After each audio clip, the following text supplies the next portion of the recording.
Welcome. In front of me is a Google Pixel 6 Pro, and today I'll show you a couple tweaks and tricks you can do on this phone. So let's get started with dark mode. Now I believe the device actually comes with dark mode enabled, but let's be honest, there is a better way of doing it right here. So let's get started by navigating into the settings, then display right here, and you want to locate your dark, theme in this case. And you want to click on it, and as you can see in here, we have used a dark theme, which is just a toggle, obviously turns on or off the dark mode. And with this device having an AMOLED display, this is actually a little bit more beneficial outside of just looking differently. AMOLED display makes the pixels that are black be completely turned off, so they don't consume energy, compared to, for instance, like right now when they need to be lit up in white.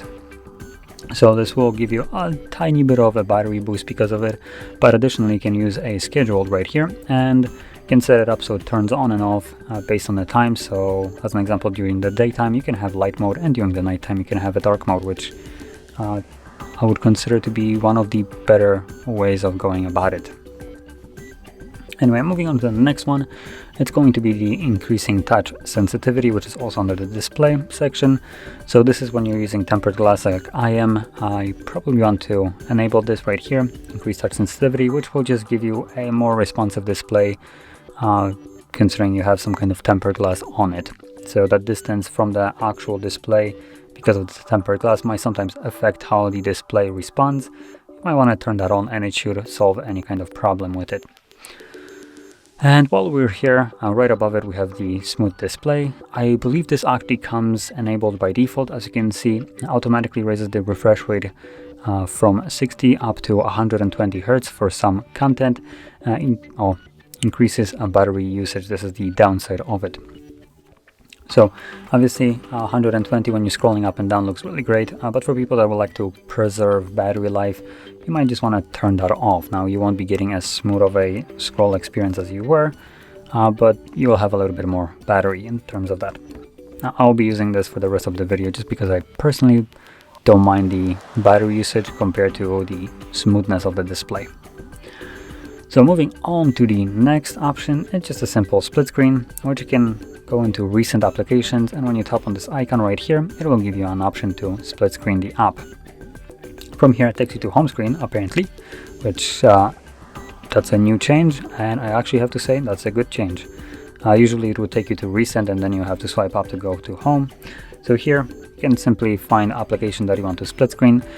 Keep in mind, not every application will be able to split screen. As an example, if I open up something like a camera, if I can actually find it, there we go, camera. As you can see, this app does not support split screen, so it automatically closes it and just goes into a single app. So if you want to split screen, find an app that does support it.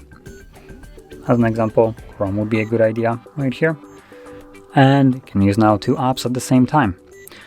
Now this works really well when you're using something like, as an example, YouTube and browser, so you can just continue to browse and listen to something up here.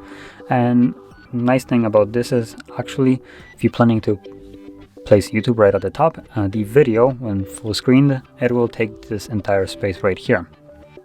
So it fits really nicely here.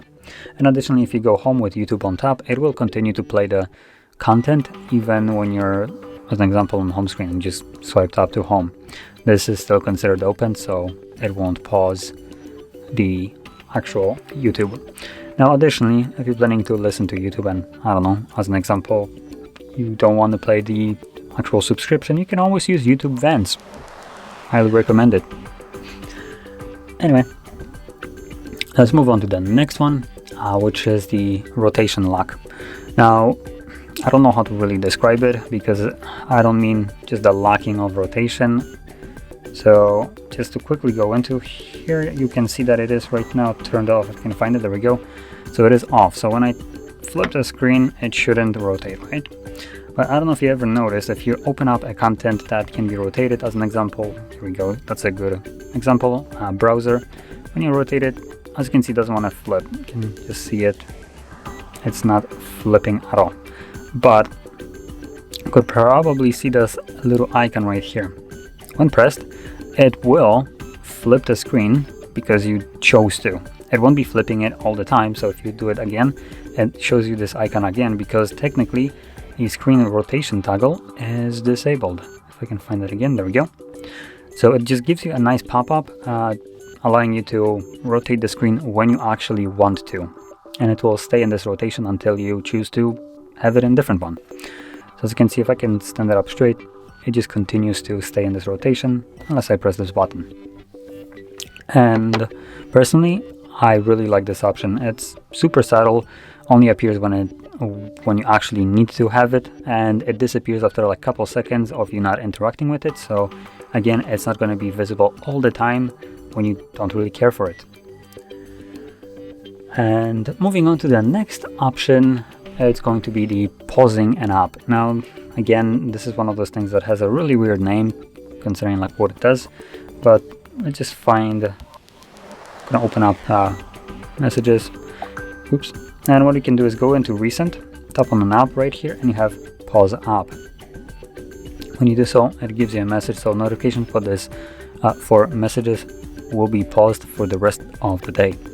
So if you have some kind of annoying app or app that you want to pause for the moment, you can just pause it and it will stay that way for the rest of the day apparently. And let's see if I can actually so we can tap on it right here. As you can see, it does look a little bit different now. It's kind of transparent. You can tap on it and select unpause if you want to start using it again before the end of the day.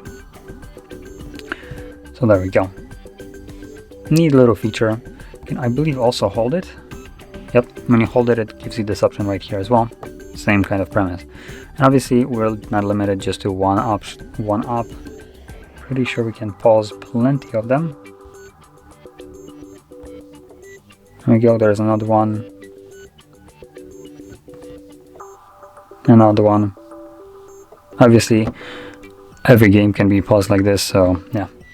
But that being said, this would conclude my compilation, I guess, if we can call that, of tweaks and tricks to this phone.